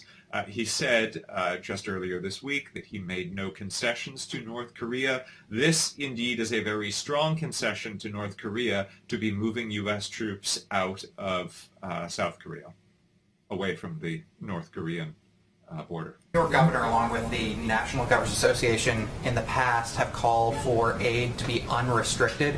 As a lot of state and local governments see their revenues drop, are you open to the idea of unrestricted aid, or do you want it to be pandemic specific? Well, we're going to be talking about that in phase 4, as you know, which will start very shortly. But that has to do with infrastructure, hopefully infrastructure, because this country needs infrastructure. We spend all this money in the Middle East, $8 trillion. $8 trillion with a T dollars in the Middle East. But if you have a pothole in a highway someplace, they don't want you to spend the money to fix it. How stupid have we been in this country? How stupid have we been? And that's changing rapidly. You know that. You've seen that, including things like negotiating with friends. But when we are helping friends, friends should reimburse us for the cost. I mean, why should we be defending nations for free? We're defending a nation for free. Now I'm getting $1 billion a year, and we were offered much more than that, but I turned it down.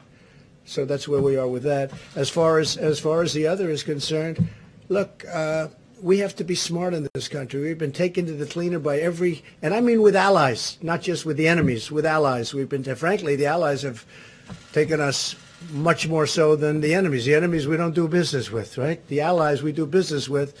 And whoever made these deals, whoever made these contracts, in many cases we didn't have a contract. Like, we didn't have a trade deal with China. They came in and they took $500 billion a year for many years, but anywhere from $200 to $550 billion a year out of our hides.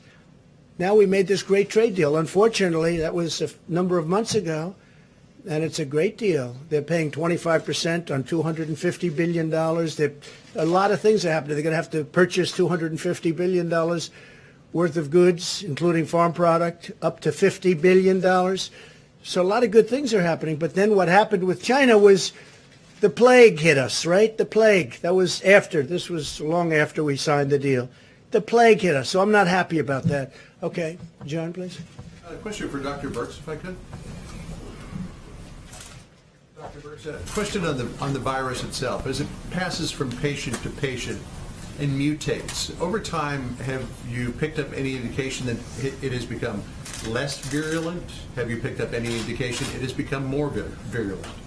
You know, that is an excellent question, because we watch that. I do, just for the record, want to say that there was a lot that was inaccurate about what was just said, both in terms of the cost of U.S. armed forces around the world and in terms of the China trade deal. But there's too much to go into, and I don't want to preempt Dr. Birx, who's talking about the actual subject that we are here to learn about. Good analyses that will come from, obviously, the Roosevelt had its incident with a virus outside of the United States, and we'll be able to look at those parameters. And the DOD and the military has done a great job in really ensuring the health of the sailors, but also ensuring that these questions can really be asked and answered.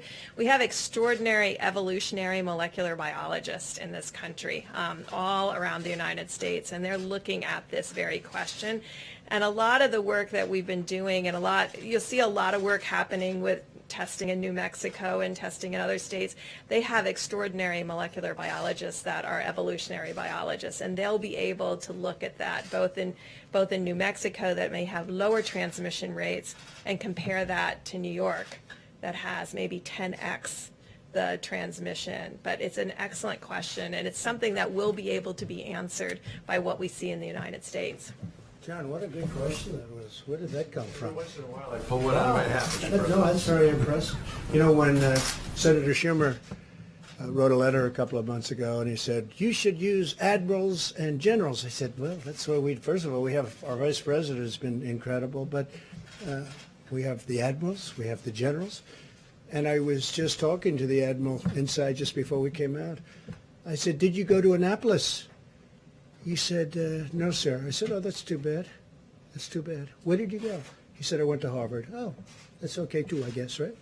So he went to Harvard, and he was a great student at Harvard, and he's doing a fantastic job. And this young gentleman was very, very successful, but he wanted to help the country. He wanted to come into the country, and we appreciate it very much. It was a big success, big success. Let's do here and there next, okay? We're all set. Good. Mr. President. As something you talked about your meeting tomorrow with Governor Cuomo that you mentioned, is there a reason he's coming all the way down here? I don't know. He wanted to, and we, believe it or not, we get along. Okay? He was very generous yesterday in particular.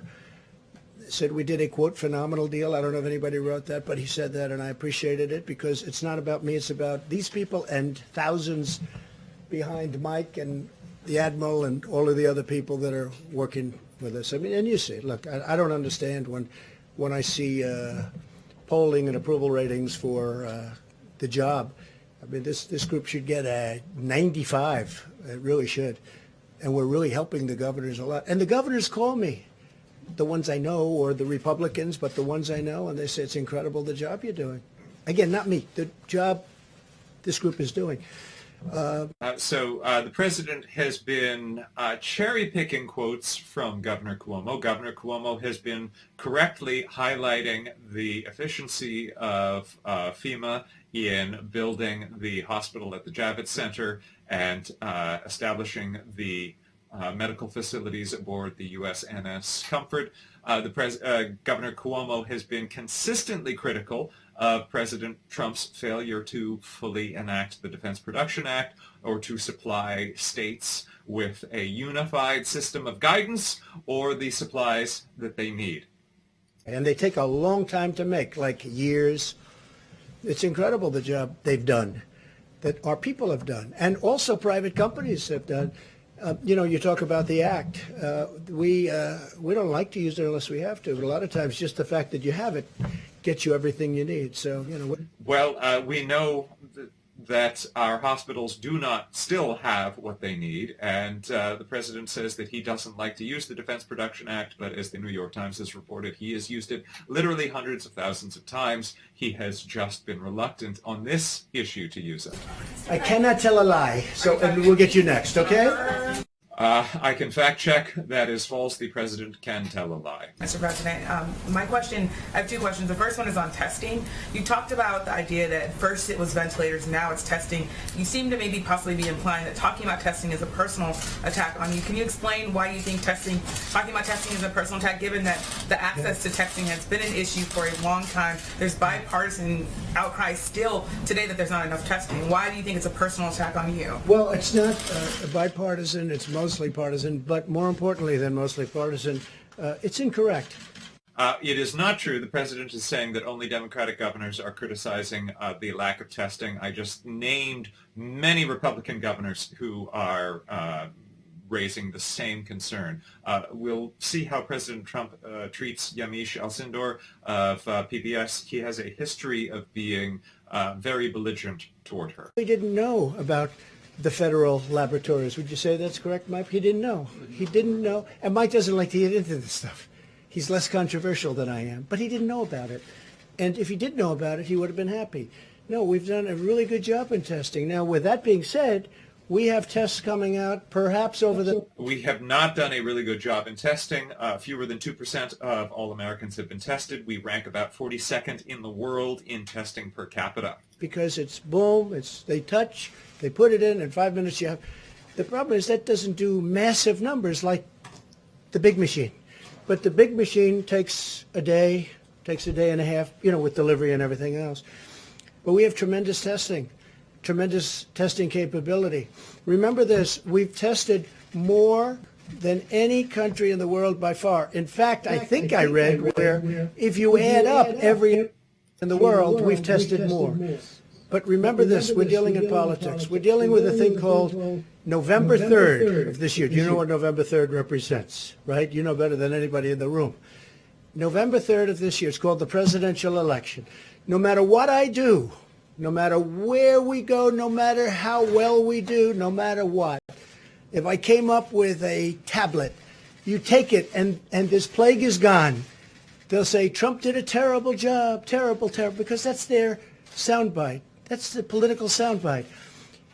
As the president has acknowledged, Governor Cuomo has praised the elements of this response that the federal government has gotten right. So already President Trump, with the video clips he played in yesterday's briefing, proved that what he is saying now is not true. Some others maybe because they don't know. They want maximum because they want to be able to criticize. Because it's almost impossible to get to the maximum number, and yet we've been able to do it already. But with that, and you'll be seeing this over the next, I think, over the next couple of weeks or sooner, we have a test. If it comes out, it'll revolutionize the whole world of testing. It'll be something really special. So I don't view it as personal at all. What I do say is it's something that's not fair to thousands of people that have done such a good job. The second question I have about your language and how you approach the coronavirus at the beginning. I interviewed someone who said that his family got sick. They went to a funeral in mid-March. And he said mainly because the president wasn't taking it seriously. He said, if the president had had a mask on, if he was saying we should stay home, then I would have stayed home. Well, Instead, I have family members. He said his family members were sick, and because they were listening to you. Do you feel like, or are you concerned that downplaying the virus maybe got some people sick? And a lot of people love Trump, right? A lot of people love me. See him all the time, right? I guess I'm here for a reason, you know. To the best of my knowledge, I won. And I think we're going to win again. I think we're going to win in a landslide. But just so you understand, you're talking about March, right? Yeah. And yet, excuse me, I know, I understand. And yet in January, a certain date, you know the date better than I do, we put on a ban of China where China can't come in.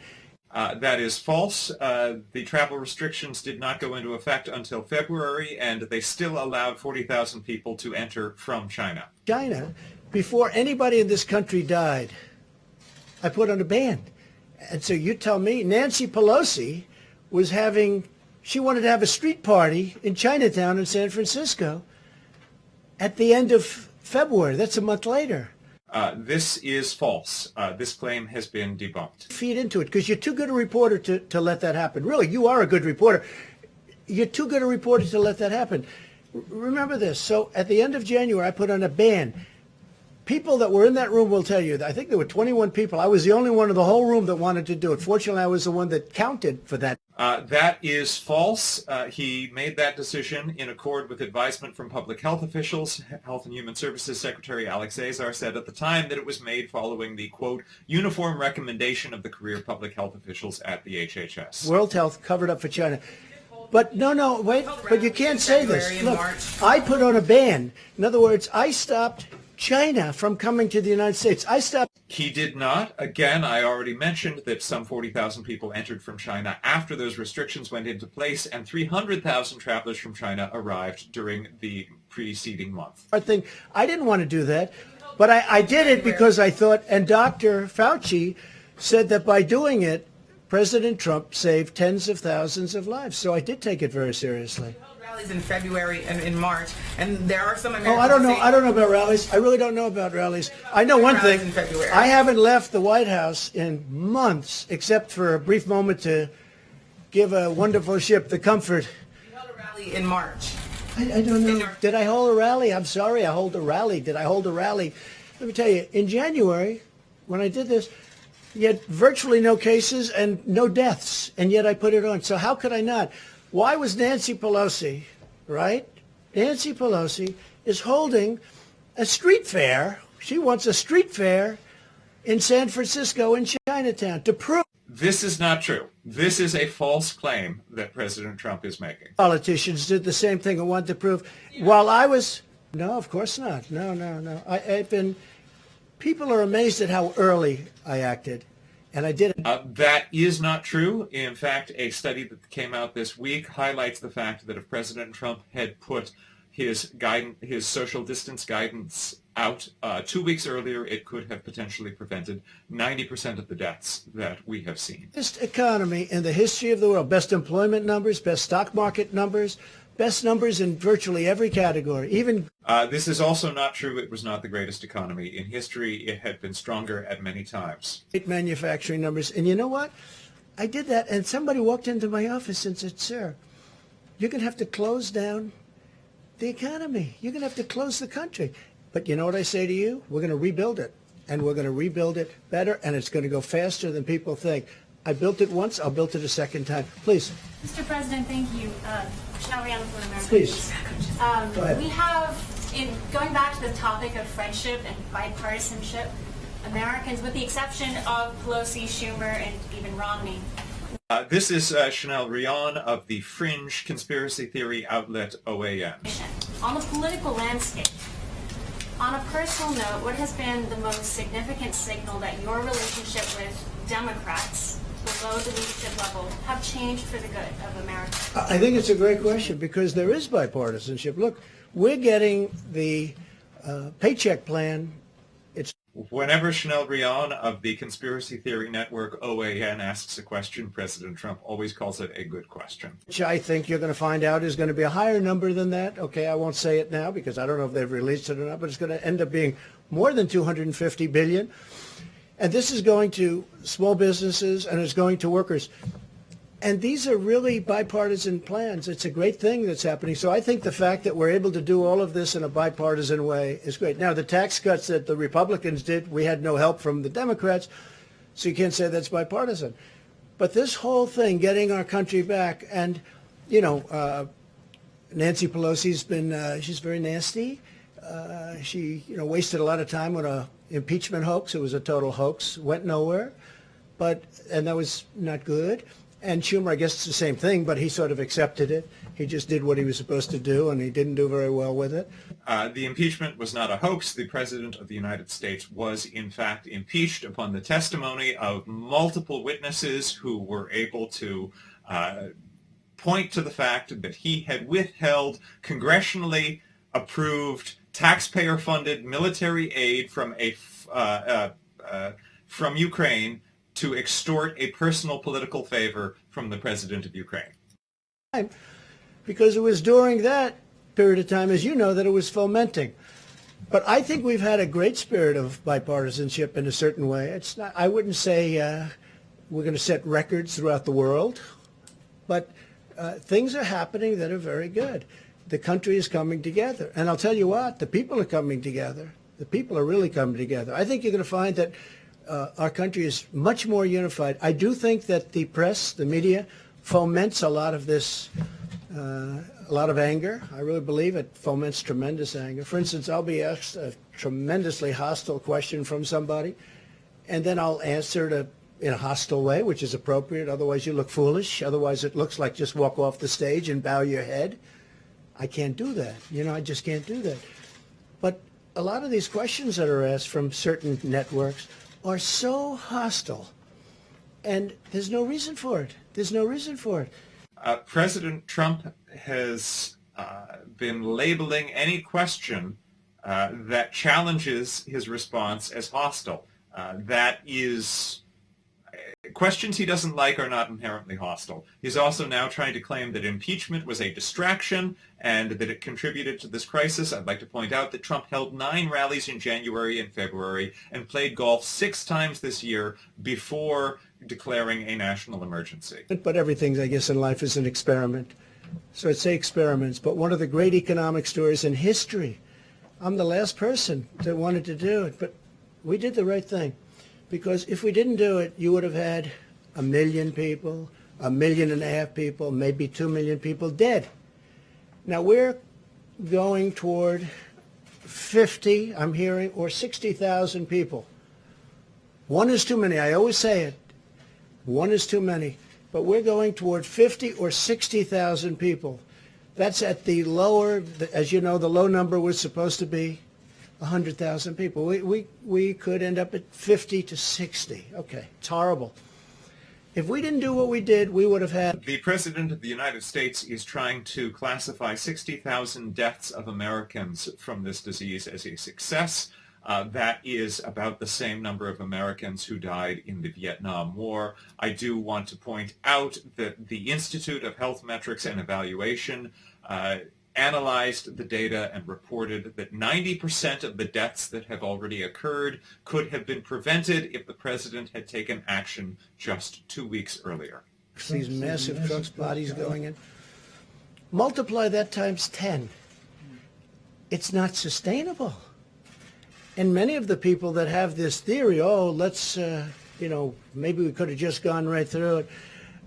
I was somebody that would have loved to have done that, but it wouldn't have been sustainable. You can't lose 1 million people. That's almost double what we lost in the Civil War. I use that as a guide. Civil War, 600,000 people died. So it's not sustainable. But it could have been much more than 1 million people. I mean, if you took a number and cut it in half and half and in half again, you'd end up at 500,000 people. Okay, if you want to make a very conservative guesstimate. The U.S. to date accounts for a quarter of all the world's coronavirus deaths. We have lost 41,000 people to date. Well, we could have done this, we could have done... And remember this, when we say 50 and they compare 50 to the 35 of the flu, because it averaged 36,000 over a 10-year period, it's a lot. Who would think that? But we're not talking about... with the flu, it just goes. We're not locking ourselves in our units. We're not locking ourselves in our apartments and not moving and not touching anybody and just saying, the world. In this case, we are. And we're still going to lose between 50 and 60. But if we just kept it going on a normal basis, which is really the only standard that you can compare it to with the flu, because that was a normal basis. You get into an airplane. So President Trump continues to make a straw man argument that the equivalent to what he's doing would be doing nothing, and that therefore, because he did more than nothing, this is a success. But as we've highlighted, the president was very slow to act. He declared a national emergency 6 weeks later than the World Health Organization. He had warnings of this as early as November 2019, but he continued to dismiss and downplay this crisis until the middle of March. As it is, we are now looking at 41,000 deaths to date. 90% of the deaths we are looking at could have been prevented, according to the IHME, if the president had taken action just 2 weeks sooner. He had the ability to take action months sooner. Death that we've seen at 50 or 60,000 people heading toward. Right now it's at 40. But 50 or 60,000 people, probably over 50 for one to see. But that's with our guard up. If we took our guard down and just said, okay, we're just going to keep this open, we would have lost millions of people. Can you imagine? Look how bad it looks now when you look at the bodies, when you look at Hart Island in New York where they have the mass grave and all of the things that you see. Can you imagine if we had the guard down, if we didn't do anything and we just said, let's ride it out? No one is suggesting that the president should have done nothing. The criticism is that he should have done more sooner. The people that have worked so hard and dangerously, I'll tell you, again, I say it, but I watch those doctors and nurses and medical people running into those hospitals, and they don't even have their gear on. Forget about gear, whether it's great gear or not, and we're bringing in the best gear in the world, but they're running in with open everything, and they're the job. They're like... What the president is describing would be an insult to doctors and nurses, to suggest that they have gear and they're running in to the presence of patients before putting it on, thereby putting themselves, their coworkers, and the patients at risk. That would be an insult. The president has insulted doctors and nurses. He has suggested that the reason that hospitals had shortages of equipment was because the doctors and nurses were stealing them. But can you imagine multiplying that out by 20 or more? It's not acceptable. So it's a very good question. I appreciate it. We'll see you tomorrow. We'll see you tomorrow. Can I ask you about Larry Hogan's response to what you just told me, Mr. President? Mr. President, a question about children. So the president Thanks, is everybody. leaving now after a rather bizarre end of this press conference in which he made the case that his response was better than nothing. I guess that is hard to argue with, but the situation that we're in did not need to be the situation that we're in. We know that Governor Larry Hogan of Maryland, a Republican, ordered 500,000 tests from South Korea. There's a good reason to look at South Korea for tests because South Korea made widespread nationwide testing its immediate priority. The United States and South Korea had their first case of the coronavirus on the same day, January 20th. So we don't have to hypothetically wonder what would have happened if President Trump had taken a more aggressive course of action. We have a model to show us. Within 2 weeks, South Korea was doing widespread nationwide testing.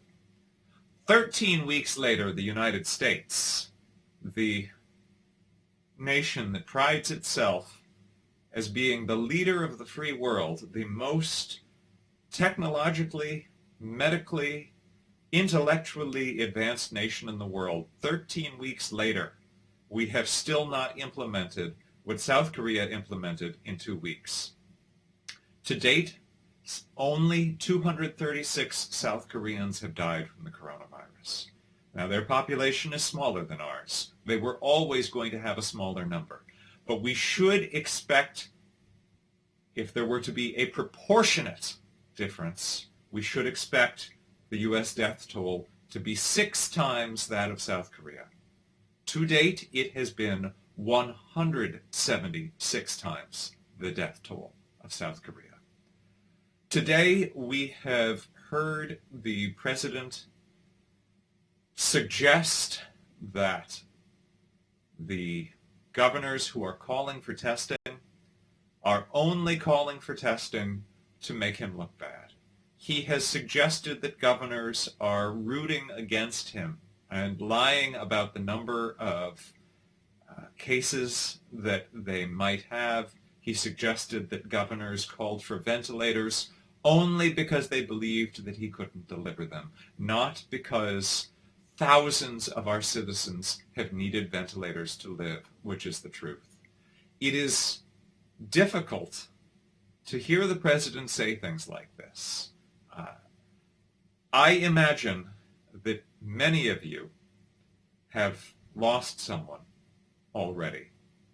Statistically speaking, it is almost inevitable that if you have not, you will before long.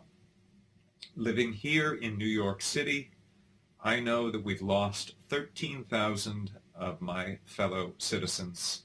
I live just down the street from Bellevue Hospital, where there have been 11 refrigerated trucks outside to accommodate the overflow of dead bodies. I find it painful when the president suggests that governors are exaggerating the gravity of this crisis in their states to make him look bad. He said yesterday, this is not about him. Given the focus that he places on himself in these briefings, it is hard to believe that this is truly for him, not about him.